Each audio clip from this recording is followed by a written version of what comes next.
William Wallace has always been a part of me. You see, I was born and raised in a tenement in Stirling, which had a full view of the National Wallace Monument, or as we affectionately knew it, Wallace's Ornament. And every time I went to the window as a young boy and looked out, his presence was there. And of course, when I went to school, they taught me about him. They said William Wallace beat the English at the Battle of Stirling Bridge.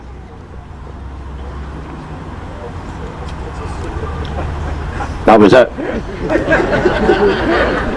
No background, no details, just a hard fact.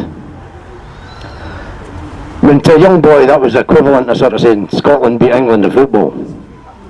But when I looked out my front window, I tried really hard, but I couldn't find a monument to the Scottish football team.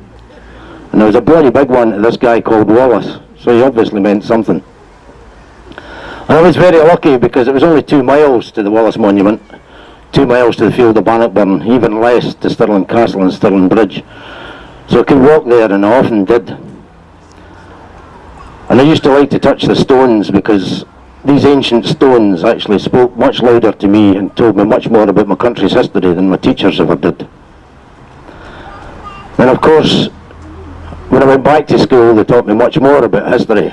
At least they taught a history. It wasn't mine. They taught me about, or they tried to teach me about the Norman Conquest and William the Conqueror.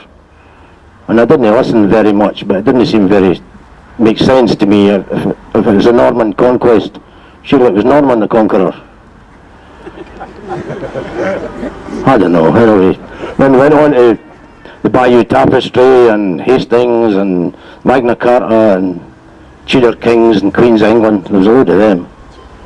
But I wasn't interested because it wasn't relevant to me. It wasn't my history. I wanted somebody to teach me about the familiar sights that surrounded me.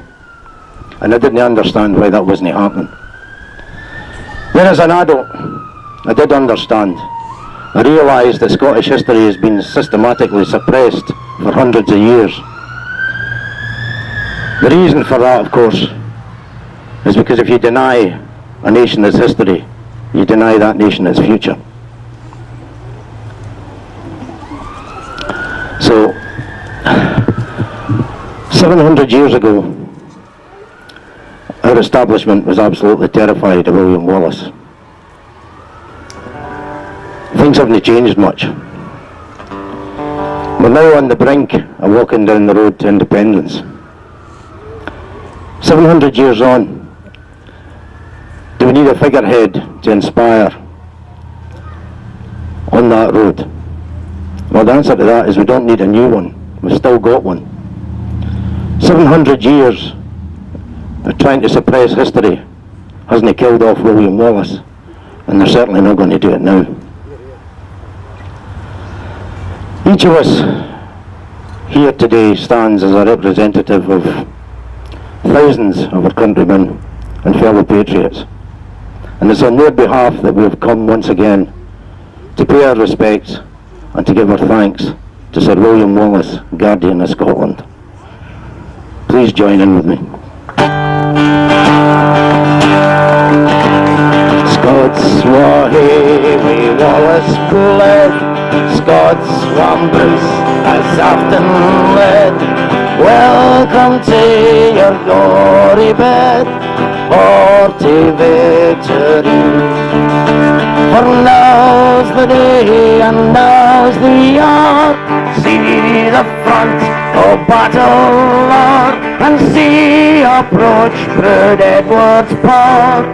Chains and slavery. What could be a traitor name? Was a base as be a slave? What could fill a coward's grave? Let him turn and flee. And war for Scotland's king and law. Freedom's sword will strongly draw. Free man stand, a free man fall. Let him follow me. By oppression's woes and pains, by your sons in servile chains, We will drain our dearest veins, but they shall be free. Lay the proud usurpers low, tyrants fall in every foe, and liberty's in every blow. Let us do or die.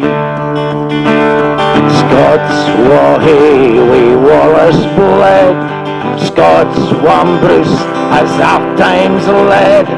Welcome to your glory bed, or to victory.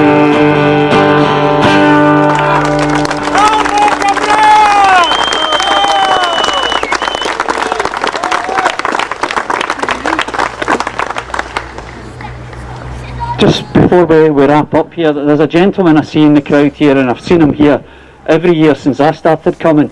And I know that he's not a man to say much, but I'd like you to come here just a minute to put my arm around you. This is Hugh MacDonald, ladies and gentlemen. And what I want to say to you about Hugh is, Ted said there how we still have a figurehead in the shape of William Wallace. And people think, well, Wallace lived 700 years ago. Now this man has come to every single Wallace Day since 1946. He's been here at every one since 46. Now, unless my arithmetic's get even worse, because I was rubbish at it at school, unless my arithmetic's get even worse, that was 63 years ago. And if you think about it, ladies and gentlemen, this man has been coming to Wallace Day a tenth of the time since Wallace died. And so when you look at it like that, it's only 10 times the amount that he's been coming to Wallace Day. You suddenly realise that 700 years isn't very long at all. And what can I say? Some man, and I just hope that some of us can emulate your record. Thanks, you.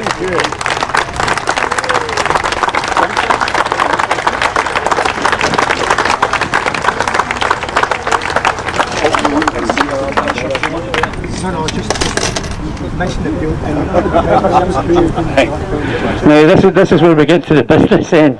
There's folk going round with collecting tins, and obviously the money that's collected goes towards things like paying for the pipe band for next year's Wallace Day and things like that. And anybody who's here who is a member of the society, we're trying to sort of make it so that the memberships always come up in Wallace Day. So if anybody wants to renew their membership, we can do that in the hall afterwards. I'm hoping I'll see an awful lot of these familiar faces back in the hall, where folk can have a drink or something to eat, and we just get a chance to mingle and chat with people who are like-minded and feel the same way about Scotland as we do. Thank you very, very much for coming, ladies and gentlemen. I do appreciate it.